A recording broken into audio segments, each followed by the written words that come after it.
నమస్తే. Today Andhra news bulletin కి స్వాగతం. వార్తల్లోని వివరాలు.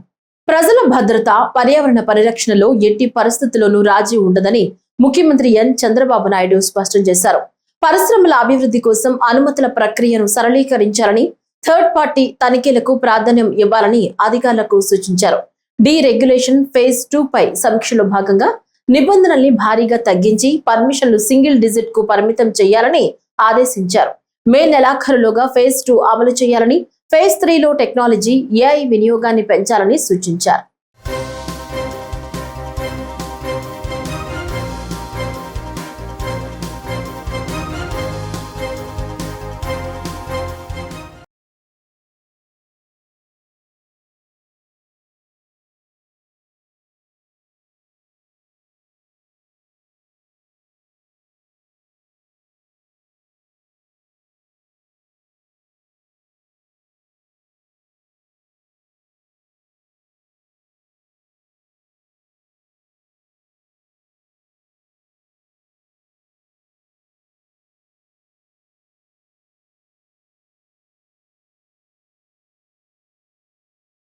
అమరావతికి చట్టబద్ధత కల్పించిన బిల్లుపై రాష్ట్రపతి ద్రౌపది ముర్ము సంతకం చేయడం చారిత్రాత్మక ఘట్టమని మంత్రి నారా లోకేష్ తెలిపారు. ఈ నిర్ణయంతో ఆంధ్రుల ఆకాంక్ష నెరవేరిందని పేర్కొన్నారు. ఢిల్లీలో రాష్ట్రపతిని కలిసి ధన్యవాదాలు తెలిపిన లోకేష్, అమరావతి నిర్మాణం వేగంగా కొనసాగుతుందని చెప్పారు. రాష్ట్ర అభివృద్ధికి రాజధాని కీలకమని, పనులు నిరంతరంగా కొనసాగాలని రాష్ట్రపతి ఆకాంక్షించినట్లు వెల్లడించారు.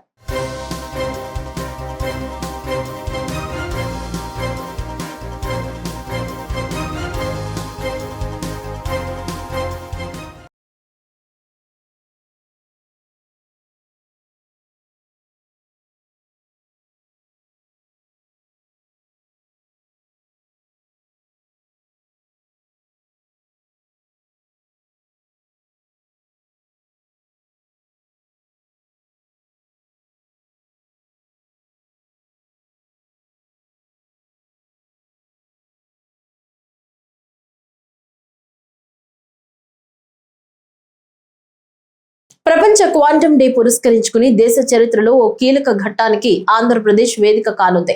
అమరావతి క్వాంటమ్ వ్యాలీలో భాగంగా ఏప్రిల్ 14వ తేదీన ఎస్ఆర్ఎం యూనివర్సిటీ కేసరపల్లిలో మేథా టవర్స్ లో 2 వేర్వేరు క్వాంటమ్ కంప్యూటర్ టెస్ట్ బెడ్స్ ను ముఖ్యమంత్రి చంద్రబాబు నాయుడు ప్రారంభించనున్నారు. దీంతో దేశంలోనే క్వాంటమ్ టెస్ట్ రిఫరెన్స్ ఫెసిలిటీ కలిగిన తొలి రాష్ట్రంగా ఏపీ అవతరించనుంది.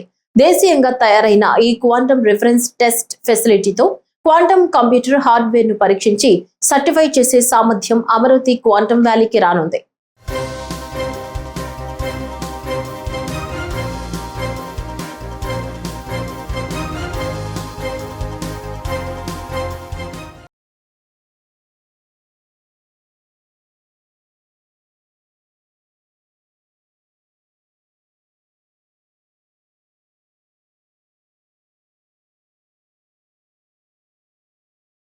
చట్టసభల్లో మహిళలకు 33% రిజర్వేషన్ అమలయ్యేలా కేంద్ర ప్రభుత్వం చర్యలు తీసుకుంటోందని కేంద్ర ఉక్కు, భారీ పరిశ్రమల శాఖ సహాయ మంత్రి భూపతిరాజు శ్రీనివాస వర్మ అన్నారు.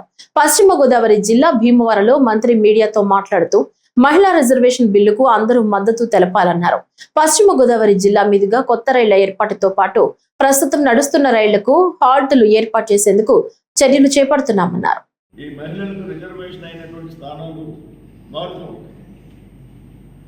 అంటే సైక్లింగ్ మళ్ళీ డీలిమిటేషన్ వస్తే మళ్ళీ 20 సంవత్సరాలు అప్పుడు మళ్ళీ కొన్ని ఆ పార్లమెంట్లు కాకుండా మళ్ళీ కొత్త పార్లమెంట్. అంటే దేశమంతా కూడా క్రమంగా ఏదైతే ఎంపీలు ఎమ్మెల్యేలు అంతా పెరిగేటువంటి అవకాశం ఉంటుంది అనేటువంటి విషయాన్ని మేము చెప్తూ, ఏదైతే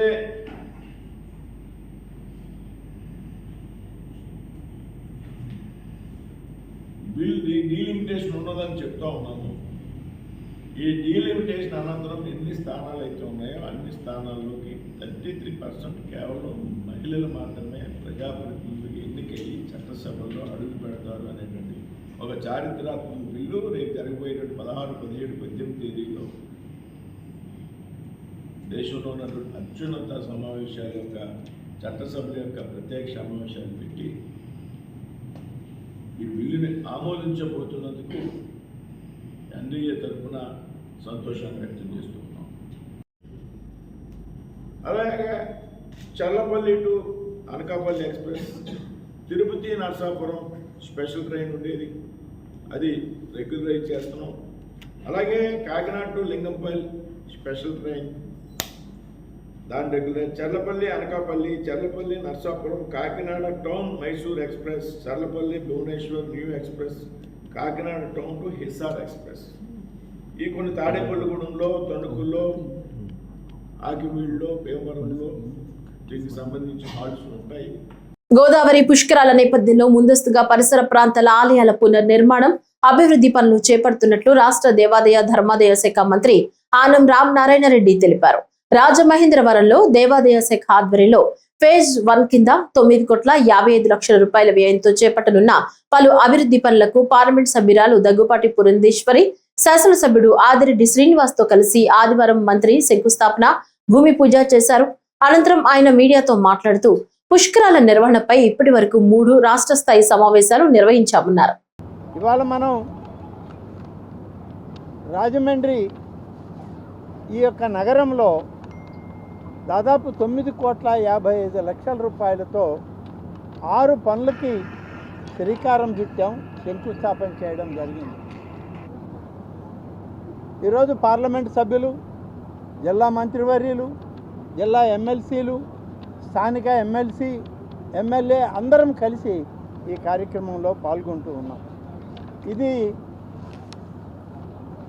ఒక 2 వారాలకు ముందే అందరం కలిసి మాట్లాడుకున్నాం. ఏర్పాట్లు ఘనంగా ఉండాలి, ఇప్పటి నుంచి మొదలు పెట్టకపోతే ఆలయాల పునర్నిర్మాణం రాబోయే సంవత్సరానికి పూర్తి కావు, అందుకని ముందుగానే ఇవన్నీ మొదలు పెడతామని చెప్పి అనుకొని ఈ యొక్క 6 పనులకి 9,55,00,000 రూపాయలు ఇవాళ మంజూరు చేసి పనులు ఇవాళ శంకుస్థాపన చేయడం జరిగింది. పందిరి మహాదేవుడు శ్రీ కోటిలింగాల సత్రం, కోటిలింగాలపేట, అలా దానికి 3 కోట్ల రూపాయలు. రమ సత్యనారాయణ స్వామి వారి దేవస్థానం ముఖమండప నిర్మాణం 1 కోటి రూపాయలు. రాజమండ్రి నూనె వర్తకుల అన్నదాన సమాజం 70 లక్షలు. రామలింగ చౌడేశ్వర స్వామి దేవస్థానం పునఃనిర్మాణానికి 55 లక్షలు. గౌతమి జీవకారుణ్య సంఘం 2,80,00,000. చందా సత్రం రాజమహేంద్రవరం 1,50,00,000 రూపాయలతో ఈ 9,55,00,000 రూపాయలంటే ఇంచుమించుగా 10 కోట్ల రూపాయలతో ఈరోజు పనులకి శంకుస్థాపన చేయడం జరిగిందని చెప్పి నేను ఇది ఒక అదృష్టంగా భావిస్తా ఉన్నాను. దేశీయంగా ఎల్పీజీ సిలిండర్ల సరఫరా సాధారణంగానే కొనసాగుతోందని కేంద్ర పెట్రోలియం, సహజ వాయువుల మంత్రిత్వ శాఖ తెలిపింది. ఒక రోజులోనే 52 లక్షలకు పైగా దేశీయ ఎల్పీజీ సిలిండర్లను పంపిణీ చేసినట్లు తెలిపింది. ఎల్పీజీ నిల్వలు, బ్లాక్ మార్కెటింగ్ కు అరికట్టడానికి దేశవ్యాప్తంగా దాడులు నిర్వహిస్తున్నట్లు వివరించింది. ప్రభుత్వ రంగ చమురు మార్కెటింగ్ కంపెనీలు ఆకస్మిక తనిఖీలను బలోపేతం చేసి కొనసాగిస్తున్నాయని, ఇప్పటి వరకు 219 ఎల్పీజీ పంపిణీ సంస్థలపై జరిమానాలు విధించాయని, 56 పంపిణీ సంస్థలను సస్పెండ్ చేశాయని మంత్రిత్వ శాఖ తెలిపింది. 10% సంస్కరణల ఆధారిత కేటాయింపులతో సహా మొత్తం వాణిజ్య ఎల్పీజీ కేటాయింపును సంక్షోభానికి ముందు స్థాయిలతో పోలిస్తే సుమారు 70% పెంచినట్లు పేర్కొంది.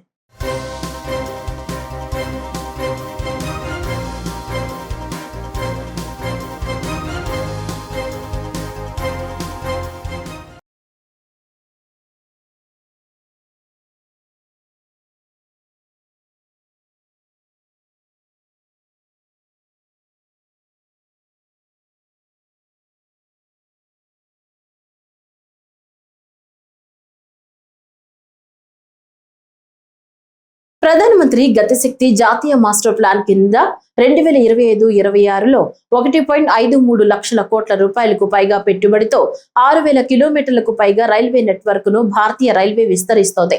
గత ఆర్థిక సంవత్సరంతో పోలిస్తే ఈ విస్తరణ 110% పెరుగుదలను సూచిస్తుందని రైల్వే మంత్రిత్వ శాఖ తెలిపింది. సమ్మిళిత వృద్ధి, జాతీయ సమైక్యత, లాస్ట్ మైల్ కనెక్టివిటీపై దృష్టి సారించి 2025-26లో కొత్త లైన్లు, డంబ్లింగ్, మల్టీ ట్రాకింగ్, ఇతర పనులతో కూడిన 100 రైల్వే ప్రాజెక్టులను మంజూరు చేసినట్లు మంత్రిత్వ శాఖ ఒక ప్రకటనలో తెలిపింది. రద్దీగా ఉన్న మార్గాలలో రద్దీని తగ్గించడం, సమయ పాలనను మెరుగుపరచడం, ప్రయాణికుల అనుభవాన్ని మెరుగుపరచడం, అదే సమయంలో తక్కువ సేవలు అందుతున్న ప్రాంతాలకు అనుసంధానాన్ని విస్తరించడమే లక్ష్యంగా ఈ ప్రాజెక్టులు చేపట్టారు.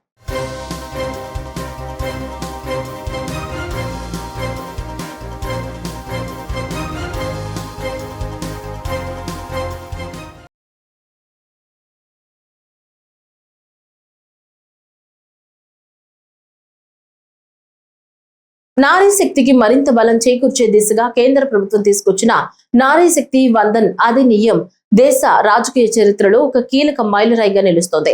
మహిళలకు ప్రభుత్వ పాలనలో సముచిత భాగస్వామ్యం కల్పించడమే ఈ చట్టం ప్రధాన లక్ష్యమని 20 సూత్రాల కార్యక్రమాల అమలు చైర్మన్ లంకా దినకర్ అన్నారు. మహిళల సాధికారతకు ప్రాధాన్యత ఇస్తూ నరేంద్ర మోడీ నాయకత్వంలోని కేంద్ర ప్రభుత్వం పలు సంస్కరణలు, సంక్షేమ పథకాలు అమలు చేస్తోంది. ముఖ్యంగా చట్టసభల్లో మహిళలకు రిజర్వేషన్ కల్పించడం ద్వారా వారి రాజకీయ ప్రాతినిధ్యం పెంచే దిశగా ఈ చట్టం రూపుదిద్దుకుందన్నారు. గ్రామీణ స్థాయి నుంచి జాతీయ స్థాయి వరకు మహిళల ఆత్మవిశ్వాసాన్ని పెంపొందించేలా కేంద్ర ప్రభుత్వం పలు కార్యక్రమాలను చేపడుతోంది. విద్య, ఉపాధి, ఆరోగ్యం, ఆర్థిక స్వావలంబన వంటి రంగాల్లో మహిళలకు సమాన అవకాశాలు కల్పించడం ద్వారా వికసిత భారత్ లక్ష్య సాధనకు బాటలు వేస్తోందని తెలిపారు. పార్లమెంట్లో అది పూర్తిగా ఆ యొక్క చట్టానికి కావాల్సినటువంటి మద్దతుతోటి ఆ చట్టము ఏదైతే ఆమోదింపబట్టో అందరికీ తెలిసిందే. 2029 ఎన్నికల సమయానికి అనేక మార్పులు, జనాభా గణన, అలాగే నియోజకవర్గాల పునర్విభజన, ఈ అంశాలన్నీ పరిగణలోకి తీసుకుని 2029 నుంచి ఈ యొక్క చట్టాన్ని అమలు చేయాలి అనేటటువంటి ఉద్దేశాన్ని ప్రధానమంత్రి నరేంద్ర మోడీ గారు చాటారు. దానిలో భాగంగా ఈ చట్టాన్ని 2029 ఎన్నికలకి 1/3 వంతు మహిళలకి అవకాశం కల్పించే విధంగా అవసరమైనటువంటి ఏదైతే సవరణలు ఉన్నాయో ఆ చట్టానికి వాటిని తీసుకోవడానికి కేంద్ర ప్రభుత్వం ప్రధానమంత్రి నరేంద్ర మోడీ గారి సారథ్యంలో నడుం బిగించడం జరిగింది. నారీ శక్తి వందన్ అధినియమంకి కావాల్సినటువంటి చట్ట సవరణలు చేయటం ద్వారా 1/3 వంతు చట్టసభల్లో మహిళలకి ప్రాతినిధ్యం వహించేటటువంటి అవకాశాన్ని ప్రధానమంత్రి నరేంద్ర మోడీ గారు కల్పించేటటువంటి చర్యలకి ఉపక్రమించడం జరిగింది. ఒకవైపు ఇప్పటికే ఆర్థికంగా సాధికారత సాధించడానికి సెల్ఫ్ హెల్ప్ గ్రూప్స్, ఏదైతే స్వయం సహాయక గ్రూపుల ద్వారా లఖపతి దీదీల్ని, దేశం మొత్తం మీద కూడా 4 కోట్ల మంది లఖపతి దీదీలు తయారు చేయటం, మరొక 1 కోటి నుంచి 2 కోట్ల మంది లఖపతి దీదీలు తయారు చేసేటటువంటి విధంగా ఏదైతే నేషనల్ లైవ్లీహుడ్ జాతీయ జీవన మిషన్ ఏదైతే ఉందో దాని ఆధారంగా వివిధ కేంద్ర, రాష్ట్ర, ప్రాయుత పథకాల యొక్క కన్వర్జెన్స్ ద్వారా ఈ లఖపతి దీదీల్ని తయారు చేసే కార్యక్రమంతో మహిళల ఆర్థిక సాధికారతకు అవకాశం కల్పించారు. అలాగే డ్రోన్ దీదీల ద్వారా ఆర్థిక భరోసా కలిగేటటువంటి విధంగా గ్రామీణ ప్రాంతాల్లో ఉండేటటువంటి మహిళా స్వయం సహాయక గ్రూపులకి అవకాశం కల్పించారు.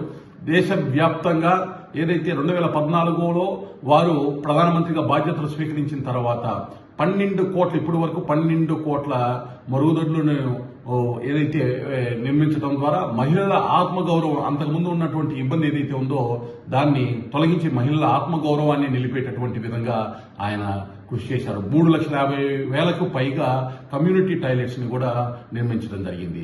అదేవిధంగా 55 కోట్ల జన్ధన్ ఖాతాలని ప్రారంభించడం ద్వారా ఇప్పటి వరకు 45 లక్షల కోట్ల నుంచి 50 లక్షల కోట్ల రూపాయల వరకు నగదు బదిలీ వివిధ పథకాల ద్వారా జరగటం, అందులో 70% పైగా మహిళలకి సంబంధించినటువంటి వివిధ పథకాల లబ్ధిదారులకు వారికి అవకాశం కలిగినటువంటి పరిస్థితి.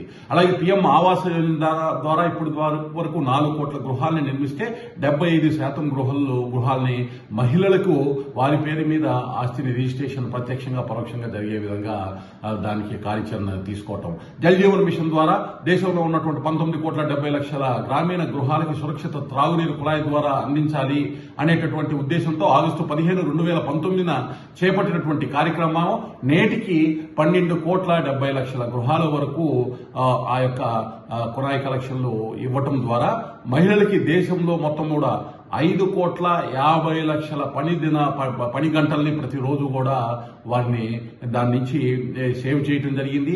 వేసవి ఎండల తీవ్రతను దృష్టిలో ఉంచుకుని గుంటూరు కలెక్టరేట్ లో చలివేంద్రాన్ని ఏర్పాటు చేశారు. ఈ చలివేంద్రాన్ని జిల్లా collector CM Saikanth Varma, joint collector Ashutosh Srivastava సోమవారం ప్రారంభించారు. పీజీఆర్ఎస్ కు వచ్చిన దరఖాస్తుదారులకు ఈ సందర్భంగా మజ్జిగ పంపిణీ చేశారు. వేసవి కాలంలో కలెక్టరేట్ కు వచ్చే ప్రజల దాహార్తిని తీర్చేందుకు ఈ ఏర్పాటు చేసినట్లు అధికారులు తెలిపారు. ప్రతి సోమవారం చలివేంద్రం ద్వారా త్రాగునీరు, మజ్జిగ పంపిణీ కొనసాగుతుందని తెలిపారు. అలాగే రాష్ట్ర విపత్తుల నిర్వహణ శాఖ సూచించిన ఆరోగ్య భద్రతా నియమాలను ప్రజలు తప్పనిసరిగా పాటించాలని జిల్లా కలెక్టర్ సూచించారు.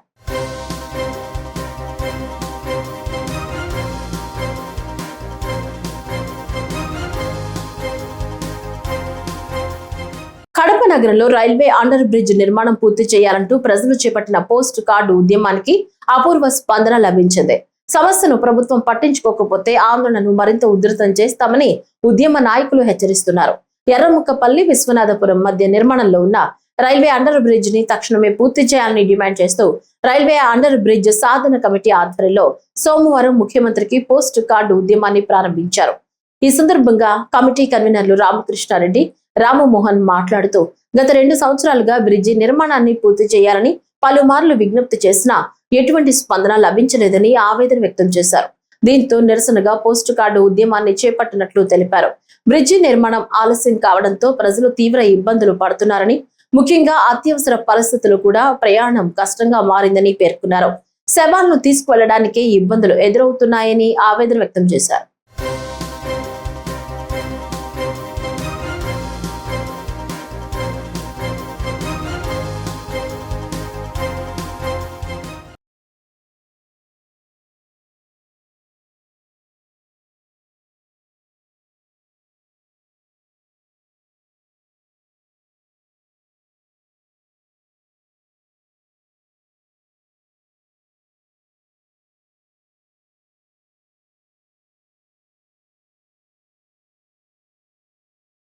కడప నగరానికి మరో ప్రతిష్టాత్మక గుర్తింపు లభించింది.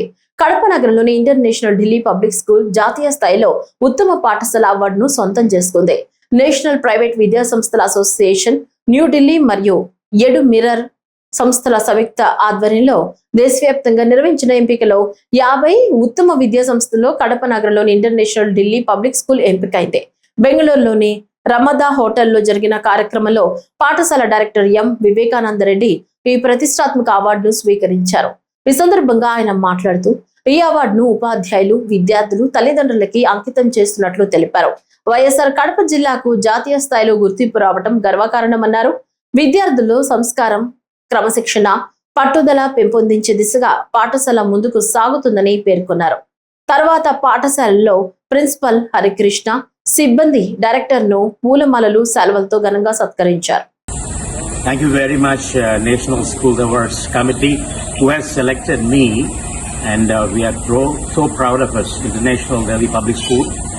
మన జాతీయ స్థాయిలో ముఖ్యమైన 50 పాఠశాలల్లో international Delhi public school Kadapa విభాగానికి రావడం ఎంతో గర్వకారణంగా ఉంది. ఆ కోసం కూడా నేను తీసుకోవడం ఇంకా గర్వకారణంగా ఉంది. So happy that I have been selected and congratulations to all others also got this award. ఇంకా ముందుకు చాలా మంచి ప్రయోగాలు తీసుకొని వచ్చి విద్యార్థులను ఇంకా పైకి తీసుకొచ్చి వారికి మంచి సంస్కారము, దాంతోపాటు విద్యా ప్రమాణాలు పెంచాలని కూడా ఈ సందర్భంగా కోరుకుంటూ ప్రతి ఉపాధ్యాయుడికి కూడా ఈ ముఖ్యమైనటువంటి బహుమతి చెందుతుంది. అందరి విద్యార్థులకు కూడా ఈ అవార్డు చెందుతుందని గర్వంగా తెలియజేసుకుంటూ జై హింద్. కడప జిల్లాలో భూ వివాదం మరోసారి వెలుగులోకి వచ్చింది.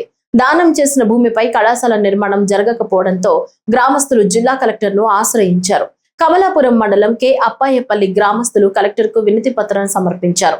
1979లో గ్రామ రైతులు విద్యాభివృద్ధి కోసం దాదాపు 4.50 ఎకరాల భూమిని శ్రీ వెంకటేశ్వర ఎడ్యుకేషనల్ సొసైటీకి దానం చేసినట్లు తెలిపారు. అయితే ఆ భూమిపై కళాశాల నిర్మించకపోగా గ్రామస్తులకు సమాచారం ఇవ్వకుండా సరస్వతి ఎడ్యుకేషనల్ సొసైటీకి బదలాయించినట్లు ఆరోపించారు. కొన్ని సంవత్సరాలు కళాశాల నడిచిన తర్వాత మూతపడిందని, ప్రస్తుతం అదే యాజమాన్యం గ్రామస్తులకు తెలియకుండా మళ్లీ ప్రారంభించేందుకు ప్రయత్నిస్తుందని పేర్కొన్నారు. ఈ నేపథ్యంలో కళాశాలలో అడ్మిషన్లు నిలిపివేయాలని, భూమి విలువ దాదాపు 30 కోట్ల రూపాయలు ఉన్నందున అన్యాక్రాంతం కాకుండా వెంటనే విచారణ చేపట్టాలని కలెక్టర్ను కోరారు. గ్రామాభివృద్ధి కోసం కొత్త కమిటీని ఏర్పాటు చేసి కళాశాల నిర్వహణను గ్రామస్తుల చేతుల్లోకి ఇవ్వాలని విజ్ఞప్తి చేశారు.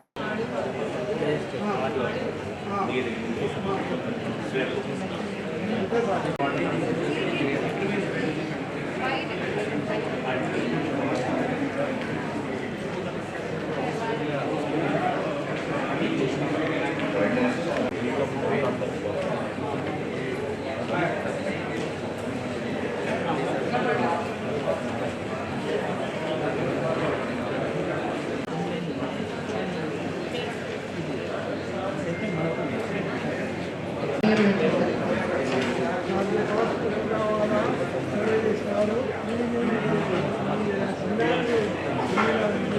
జిల్లాలో ఘోర రోడ్డు ప్రమాదం త్రుటిలో తప్పింది. మైదుకూరు సమీపంలో జరిగిన ఈ ప్రమాదంలో పలువురు విద్యార్థులు గాయపడ్డారు. మైదుకూరు నెల్లూరు జాతీయ రహదారిపై జీవి సత్రం సమీపంలోని వరదాయపల్లి వద్ద సోమవారం ఉదయం ఈ ఘటన చోటు చేసుకుంది. బద్వేల్ వైపు నుంచి వస్తున్న cement tanker Srinivasa engineering college బస్సును ఢీకొట్టింది. ఈ ఢీకొట్టిన దెబ్బకు బస్సు అదుపు తప్పి ముందున్న కారును ఢీకొట్టగా ఆ కారు వెళ్లి ట్రాన్స్ఫార్మర్ ను ఢీకొట్టింది. బస్సు ట్రాన్స్ఫార్మర్ ను ఢీకొట్టిన వెంటనే కరెంటు సరఫరా నిలిచిపోవడంతో పెద్ద ప్రమాదం త్రుటిలో తప్పింది. ఈ ఘటనలో బస్సులో ఉన్న 4 విద్యార్థులు గాయపడగా వారిని మైదుకూరు ప్రభుత్వ ఆసుపత్రికి తరలించి చికిత్స అందిస్తున్నారు. సిమెంట్ ట్యాంకర్ డ్రైవర్ నిర్లక్ష్యమే ప్రమాదానికి కారణమని స్థానికులు ఆరోపిస్తున్నారు.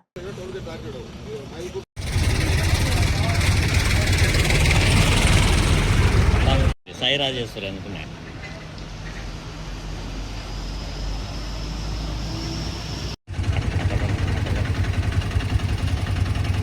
అట్లా పోండి ఎన్నికి రా బాబు.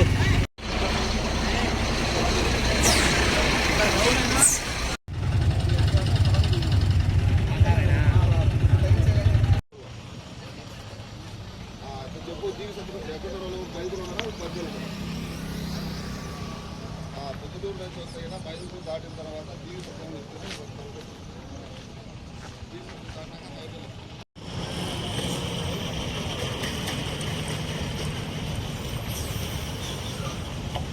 కడప జిల్లాలో చోరీలకు పాల్పడుతున్న నిందితుడిని పోలీసులు అరెస్ట్ చేశారు. జమ్మలమడుగు డీఎస్పీ కార్యాలయంలో జరిగిన ప్రెస్ మీట్ లో ఈ వివరాలను వెల్లడించారు.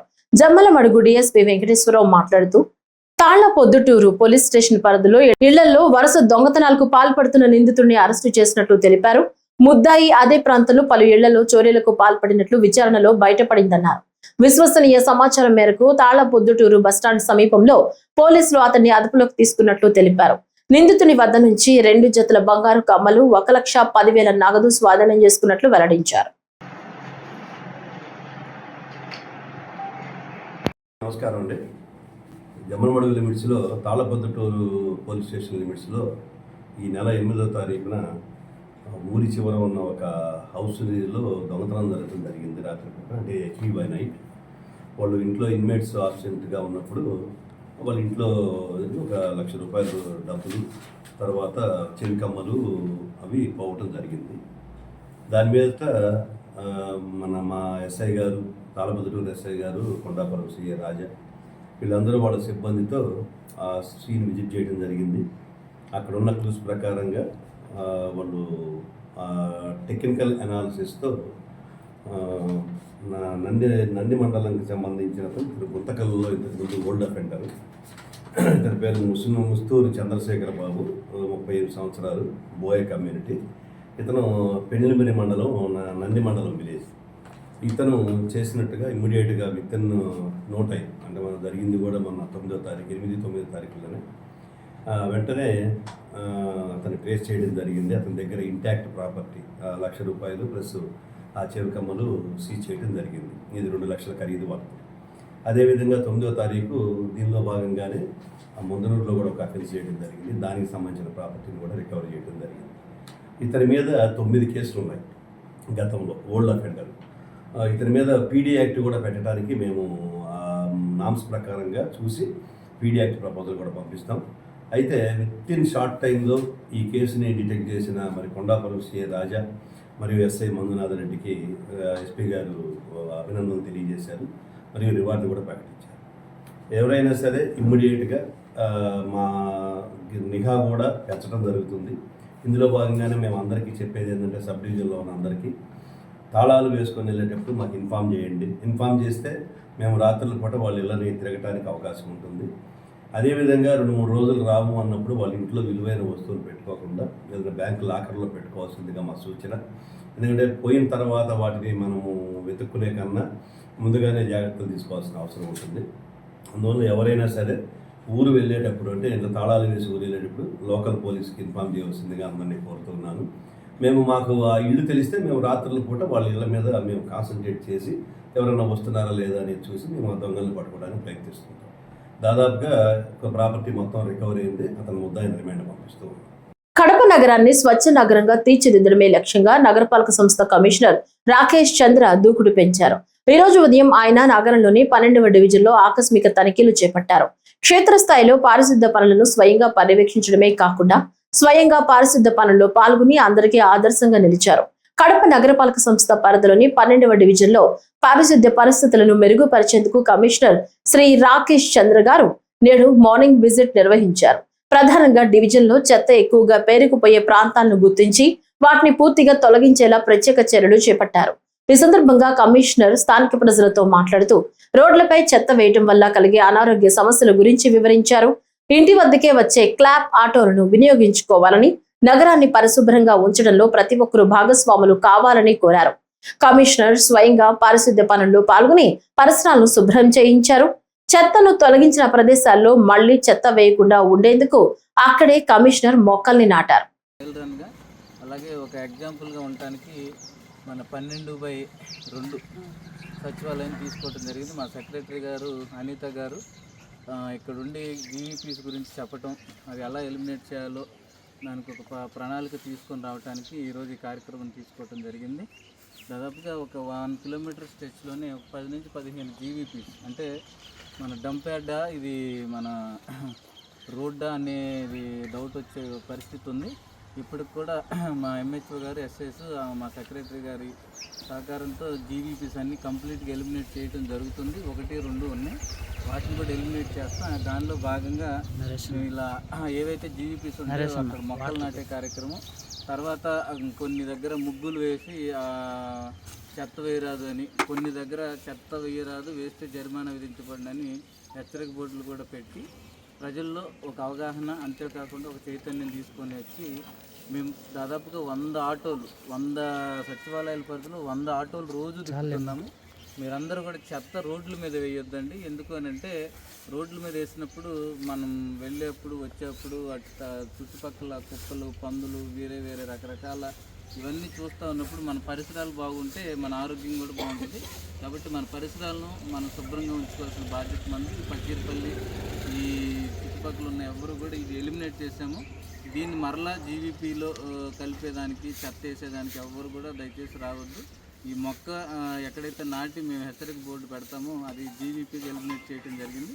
మీరందరూ కూడా ఉదయం 6 గంటల నుంచి మీ క్లాప్ ఆటోలు వస్తే ఆ క్లాప్ ఆటో వచ్చినప్పుడు మీరు ఇంట్లో ఉన్న చెత్త ఏదైతే ఉందో డోర్ టు డోర్ కలెక్షన్లు ఇవ్వాల్సిందిగా కోరుతూ మీ పరిసరాలను పరిశుభ్రంగా ఉంచడంలో మీ సహకారాన్ని కూడా మాకు అందిస్తారని ఆశిస్తూ ఈ కార్యక్రమానికి మా అందరికీ సహకరించి లాస్ట్ 1 వీక్ నుంచి మేము ఇలా చేయాలని, ప్రతి వారంలో కూడా ఒక డివిజన్, అంటే ఒక 2 సచివాలయాల్లో ఇలాంటి డ్రైవ్ తీసుకొని కంప్లీట్గా జీవీపీస్ ఎలిమినేట్ చేయటం, డోర్ టు డోర్ కలెక్షన్ 100కు 100% తీసుకొని రావటం, ఇవన్నిటి విషయాల్లో స్వచ్ఛతని ఇంకా కొంచెం పెంచి స్వచ్ఛ సర్వేక్షణ ర్యాంకులో కూడా కడప నగరాన్ని ముందుకు తీసుకెళ్లే ఈ కార్యక్రమాలకి ప్రజలందరూ కూడా సహకరించాలని, మరి ముఖ్యంగా మా ఎంహెచ్ఓ గారికి, మా ఎస్ఐస్కి, మేస్త్రీస్కి, మా సెక్రటరీ అనిత గారికి ఈ డివిజన్ని ఇంకా దీన్ని ముందుకు తీసుకెళ్లాల్సిన బాధ్యత వారి మీద ఉంది. కాబట్టి ఏదన్నా మా శానిటేషన్ సిబ్బందికి, శానిటేషన్ వర్కర్స్ అందరూ కూడా ప్రజలు సహకరిస్తూ ముందుకెళ్ళాలని, ఇలాంటిది కడప నగరంలో గార్బేజ్ అనేది రోడ్లు వంపటి పడకుండా చూసే బాధ్యత మీది, మాది, మనందరిది అని చెప్పి తీసుకెళ్లాలని కోరుకుంటూ సెలవు తీసుకొచ్చాను. Thank you. కాజీపేట అగ్రహారంలో దారుణ హత్యకు గురైన విద్యార్థిని కీర్తన కుటుంబాన్ని కడప ఎంపీ వైఎస్ అవినాష్ రెడ్డి, మైదుగురు మాజీ ఎమ్మెల్యే రఘురాం రెడ్డి పరామర్శించారు. బాధిత కుటుంబ సభ్యులను కలిసి ఘటన వివరాలు తెలుసుకుని వారికి ధైర్యం చెప్పారు. కీర్తన హత్య ఘటన అత్యంత బాధాకరమని పేర్కొంటూ కుటుంబానికి న్యాయం చేయాలని ప్రభుత్వాన్ని గట్టిగా డిమాండ్ చేశారు. ఇటీవల రాష్ట్రంలో ఆడబిడ్డలపై జరుగుతున్న దాడులు ఆందోళనకరమని, ఇటువంటి ఘటనలకు కఠిన చర్యలు తీసుకోవాల్సిన అవసరం ఉందన్నారు. నేరస్తులకు ఎలాంటి ఉపశమనం లేకుండా శిక్షలు విధించాలన్నారు. గంజాయి, బెల్ట్ షాపుల నియంత్రణలో ప్రభుత్వ వైఫల్యమే ఇలాంటి ఘటనలకు కారణమని విమర్శించారు. గంజాయి విక్రయాలను అరికట్టి బెల్ట్ షాపులను పూర్తిగా నిర్మూలించాలని కోరారు. మృతురాలు కీర్తన కుటుంబానికి న్యాయం జరిగే వరకు పార్టీ తరపున అండగా ఉంటామని నేతలు హామీ ఇచ్చారు. దాడికి గురై చనిపోయిన కీర్తన మరి అత్యంత బాధాకరము. వారి తల్లిదండ్రుల బాధను నిజంగా మనం మాటల్లో చెప్పలేని పరిస్థితి. కీర్తన కుటుంబానికి అన్ని రకాలుగా న్యాయం చేయాలని చెప్పి ప్రభుత్వాన్ని మేము గట్టిగా డిమాండ్ చేస్తూ ఉన్నాం. ముఖ్యంగా ఈ కేసు విషయంలో తప్పకుండా న్యాయం చేయాలని చెప్పి ప్రభుత్వాన్ని డిమాండ్ చేస్తా ఉన్నాం. ఇటీవల కాలంలో రాష్ట్ర వ్యాప్తంగా ఆడబిడ్డల మీద ఇటువంటి దాడులు మితిమీరి మరి పెరుగుతున్న పరిస్థితి మనం చూస్తూ ఉన్నాం. దీనికి కారణం ఒకటే, ప్రభుత్వం గట్టిగా భయం పెట్టాలా. దీనికి రెమెడీ ఒకటే, ప్రభుత్వం గట్టిగా భయం పెట్టాలా.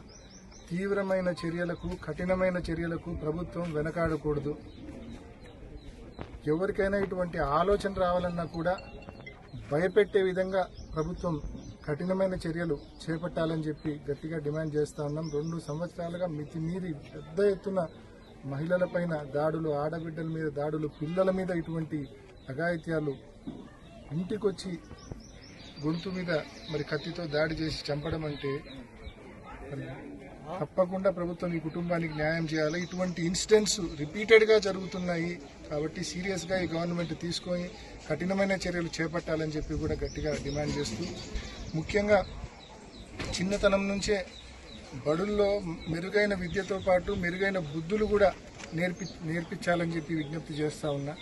అండ్ మరొక ముఖ్యమైన కారణము, ఇంటిమీరి గంజాయి కానీ బెల్ట్ షాపులు కానీ విచ్చలవిడిగా ఉన్నాయి. బెల్ట్ షాపులు అయితే గ్రామానికి 2-3 ఉన్నాయి బెల్ట్ షాపులు. గంజాయి అయితే ఎక్కడ పడితే అక్కడ దొరుకుతూ ఉంది. అవి కన్జ్యూమ్ చేసినాక మనుషులు కూడా మృగాలు అవుతాండ్రు. కాబట్టి తప్పకుండా ఈ గంజాయిని తక్షణమే అరికట్టాలా, సీరియస్ యాక్షన్ తీసుకోవాలా. ఈ గంజాయి విషయంలో ఈ గంజాయి ఎంత విచ్చలవిడిగా అందుబాటులో ఉంటే అంత పెద్ద ఎత్తున ఇటువంటి సంఘటనలు జరుగుతూనే ఉంటాయి. కాబట్టి గంజాయిని అరికట్టే విషయంలో ప్రభుత్వం సీరియస్గా తీసుకోవాలా. బెల్ట్ షాపులను కూడా పూర్తిగా అరికట్టాలని చెప్పి ప్రభుత్వాన్ని డిమాండ్ చేస్తూ, ఈ కుటుంబానికి, బాధిత కుటుంబానికి, కీర్తన కుటుంబానికి అన్ని రకాలుగా న్యాయం చేయమని వైఎస్ఆర్ కాంగ్రెస్ పార్టీ తరఫున ఈ ప్రభుత్వాన్ని డిమాండ్ చేస్తా ఉన్నాం. అమరావతి చట్టబద్ధతను ఓర్వలేకే మాజీ సీఎం వైఎస్ జగన్ మావిగన్ పేరుతో ప్రజల్ని తప్పుదోవ పట్టిస్తున్నారని టీడీపీ జిల్లా అధ్యక్షుడు భూపేష్ రెడ్డి ఆరోపించారు. ప్రైవేట్ పాలిటిక్స్ కు జగన్ కేరఫ్ అడ్రస్ గా మారారని విమర్శించారు. అమరావతిలో పెట్టుబడిదారులను భయభ్రాంతులకు గురి చేయడమే జగన్ లక్ష్యమని, ప్రజల్ని మభ్యపెట్టేందుకే మావిగన్ అంశాన్ని తెరపైకి తీసుకొచ్చారని అన్నారు. 2019 నుంచి 24 వరకు జగన్ కు ఈ అంశం గుర్తు రాలేదా అని ప్రశ్నించారు. గతంలో 3 రాజధానుల పేరుతో రాష్ట్రాన్ని 3 ముక్కలు చేసినట్లే ఇప్పుడు మావిగన్ పేరుతో కొత్త మోసం చేస్తున్నారని విమర్శించారు. సోషల్ మీడియాలో పేటీఎం బ్యాచ్ ద్వారా దుష్ప్రచారం జరుగుతోందని ఆరోపించారు. ఇక మహిళల భద్రత కోసం ఈగల్ టీమ్స్ సమర్థంగా పనిచేస్తున్నాయని తెలిపారు. జమ్మలమడుగు ప్రాంతం త్వరలో ట్రెండింగ్ గా మారుతుందని, గండికోట స్టీల్ ప్లాంట్ అభివృద్ధి కొనసాగుతోందని చెప్పారు. రాబోయే 2-3 నెలల్లో స్టీల్ ప్లాంట్ అందుబాటులోకి రానుందని వెల్లడించారు. రాజధానులని 3 ముక్కలాటని ఒక కొత్త నినాదం తీసుకోవడం, ప్రజలు మిమ్మల్ని ముఖ్యమంత్రిగా చేసింది ఒక సుస్థిరమైన పాలన సాగించాలా, ఆంధ్రప్రదేశ్ అభివృద్ధి చెందాలనే ఉద్దేశంతో ఒక్క ఛాన్స్ అంటే ఆ రోజు మీకు అవకాశం ఇవ్వడం జరిగింది. కానీ మీరు ముఖ్యమంత్రి అయిన తర్వాత ఏ విధంగా నిరంకుశ పాలన, నేను ఏం చెప్తే అది జరగాల, ఒక రాక్షస పాలన, ఈ విధంగా 19 నుంచి 24 వరకు పూర్తిగా చాలా ఇబ్బందికరమైన వాతావరణంలో మన ఆంధ్రప్రదేశ్ని నెట్టడం, ఆర్థిక వ్యవస్థను పూర్తిగా నిర్వీర్యం చేయడం జరిగింది. ఈరోజు 19-24 మధ్య మావిగన్ అనేది గుర్తుకు రాలేదా? ఆ రోజేమో వైజాగ్ ఒక క్యాపిటల్గా, అమరావతిని ఒక క్యాపిటల్గా, కర్నూలుని నాయ క్యాపిటల్గా మీరు చెప్పి ప్రజల్లో నుంచి ఒక వ్యతిరేకత భావం లేదా ప్రజల్ని కన్ఫ్యూజ్ చేసే పరిస్థితి ఆ రోజు తీసుకొని వచ్చినారు. ఈరోజు ఓడిపోయిన తర్వాత కూడా మళ్ళా ఇది కేవలం పెట్టుబడిదారులను లేదా ప్రజల్ని కన్ఫ్యూజ్ చేసి ఒక భయభ్రాంతులకు గురి చేయడం తప్ప వేరే విషయం కాదని కూడా ఈ సందర్భంగా తెలియజేస్తున్నా. ఈరోజు రాష్ట్రం పూర్తిగా అభివృద్ధి పదంలో ముందుకు సాగుతూ ఉంది. ఈరోజు చంద్రబాబు నాయుడు గారు 4వ ముఖ్యమంత్రిగా, కూటమి ప్రభుత్వం, సెంట్రల్ గవర్నమెంట్ మనకు పూర్తి స్థాయిలో మద్దతు ఇస్తూ వీళ్ళకు రాజధాని లేని రాష్ట్రంని ఆ రోజు ఇవ్వడం జరిగింది. స్టేట్ రీఆర్గనైజేషన్లో వీళ్ళకి చాలా అన్యాయం జరిగింది. రాయలసీమ కానీ ఉత్తరాంధ్ర కానీ స్పెషల్ ప్యాకేజీలు ఇస్తూ మనకు అభివృద్ధి పదంలో ముందుకు తీసుకొని పోవాలని చెప్పి ఆ రోజు మోడీ గారు కూడా మనకు సపోర్ట్ చేయడం జరిగింది. ఈ విధంగా డెవలప్మెంట్ జరుగుతూ ముందుకు పోతూ ఉంటే ఒక సైడు మనకు వైజాగ్ తీసుకుంటే గూగుల్ డేటా సెంటర్లు, ఈరోజు కంప్రెస్డ్ బయోగ్యాస్ యూనిట్లు, పోర్ట్సు, నేషనల్ హైవేసు, ఇవన్నీ కేంద్ర ప్రభుత్వం మద్దతుతో ఈరోజు మన ఆంధ్రప్రదేశ్ డెవలప్మెంట్ సాగుతుంటే ఇది ఓర్వలేక డైవర్షన్ పాలిటిక్స్ని క్రియేట్ చేయడం తప్ప వేరేది లేదని కూడా ఈ సందర్భంగా తెలియజేస్తాను. సైడ్ కడప జిల్లాలో SEZ కొప్పర్తి విషయానికి వస్తే దాదాపు 2,000 కోట్ల రూపాయలు మనకు ఈరోజు డెవలప్మెంట్ పనులు ఆల్రెడీ టెండర్లై పిలిచి ఈరోజు వర్కులు కూడా స్టార్ట్ అయ్యి మొదలవుతున్నాయి.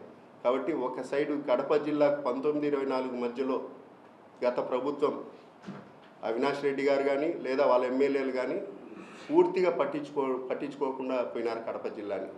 కేవలం అధికారము వాళ్ళ ఎంజాయ్మెంట్ పరిస్థితి తప్ప ఏమైనా ఉద్యోగ అవకాశాలు కల్పించే విషయంలో కూడా పూర్తిగా వాళ్ళు పట్టించుకోకుండా గత 30 ఏళ్ళగా ఒకరే రాజకీయం, కడప జిల్లా రాజకీయం వాళ్ళే చేస్తూ ఉన్నారు. నిరుద్యోగ యువతకు సమాధానం చెప్పమంటే చెప్పలేరు.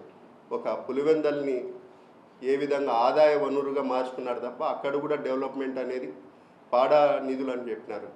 మిగతా 7 నియోజకవర్గాల్లో 1,000-1,200 కోట్లు పాడా నిధులు పెట్టినప్పుడు కనీసం మిగతా నియోజకవర్గాలకు 100-150 కోట్లన్నా పెట్టింటే వాళ్ళకు ఇంకా అభివృద్ధి పదంలో ముందుకు పోయేది. ఉత్తమ సమాజ నిర్మాణానికి మానవత స్వచ్ఛంద సేవా సంస్థ కృషి చేస్తోందని సంస్థ ప్రతినిధులు తెలిపారు. వేంపల్లి మండలంలో నిర్వహించిన ఉచిత మెగా వైద్య శిబిరంలో ప్రముఖ వైద్యులు పాల్గొని సాధారణ కంటి సంబంధిత వైద్య సేవలను అందించారు. పరిసర గ్రామాల ప్రజలు ఈ శిబిరాన్ని పెద్ద ఎత్తున వినియోగించుకోగా కార్యక్రమానికి విశేష స్పందన లభించింది. భవిష్యత్తులో మరిన్ని సేవా కార్యక్రమాలు నిర్వహిస్తామని నిర్వాహకులు తెలిపారు. వేంపల్లి మానవత స్వచ్ఛంద సేవా సంస్థ ఆధ్వర్యంలో మేము ఉచిత మెగా వైద్య శిబిరము మరియు ఉచిత కంటి శిబిరము పెట్టడం జరిగింది మానవత సంస్థ తరఫున. సో ఇందుకు గాను దాదాపు మనకు కంటికి సంబంధించిన వాళ్ళు దాదాపు ఒక 60-70 మంది వరకు ఆపరేషన్ చేయడానికి కూడా బస్సు సిద్ధం చేసి అరేంజ్ చేసుకున్నాము. ప్లస్ అదేవిధంగా జనరల్ మెడిసిన్కి సంబంధించింది ప్లస్ మేడం కంటికి సంబంధించిన మేడం వాళ్ళకు కూడా దాదాపు టోటల్గా ఈరోజు ఒక 300-400 మంది పేషెంట్స్ వచ్చి అందరూ చెకప్ చేసుకోవడం జరిగింది. అదేవిధంగా వచ్చినటువంటి పేషెంట్లకు మేము ఫ్రీగా ఉచితంగా మొత్తం మెడిసిన్స్ కూడా ఇవ్వడం జరిగింది. ప్లస్ అదేవిధంగా కంటికి సంబంధించినటువంటి అరవింద్ ఆసుపత్రి వాళ్ళకు కూడా వాళ్ళ పేషెంట్లు వచ్చిన వాళ్ళకి ఆపరేషన్ సంబంధించిన వాళ్ళకి కూడా భోజనాలు అరేంజ్ చేస్తూ వాళ్ళకి వెళ్ళడానికి బస్సు సౌకర్యం కల్పడం కూడా జరిగింది. ఈ బస్సు వాళ్ళని తీసుకెళ్ళి అక్కడ సర్జరీ చేయించి మళ్ళీ 2 రోజుల తర్వాత ఇదే ప్లేస్లో వచ్చి మళ్ళీ ఈ యొక్క ఆవరణంలోనే పేషెంట్ చెకప్ చేసి ఇక్కడ వచ్చి వాళ్ళు మాకు చేరుస్తారు. ప్లస్ అదేవిధంగా ఈరోజు ఈ యొక్క మెడికల్ క్యాంపుకు వచ్చినటువంటి doctor sir Sivakrishna sir, madam Aparna madam, తర్వాత ఇక్కడ అరవింద్ హాస్పిటల్ డాక్టర్ మేడం వాళ్ళు ప్రతి ఒక్కరు కూడా మా యొక్క విన్నపంతో తెలుసుకుంటున్నాం మా మానవతా సంస్థ తరఫున. ఇలాగే రాబోయే రోజుల్లో ముందు ఈ యొక్క మానవతా సంస్థ తరఫున మెడికల్ క్యాంపులు ఇంకొంచెం బాగా ప్రజలకు అందరికీ అందుబాటులో ఉండేటట్టు సర్వీస్ దగ్గరికి చేయాలనే ఉద్దేశంతో మేము ఈ యొక్క క్యాంపు నిర్వహించడం జరిగింది. సో ప్రతి ఒక్కరు కూడా నా యొక్క పేరున ధన్యవాదాలు. ఈ వార్తలు ఇంతటితో సమాప్తం. నమస్కారం.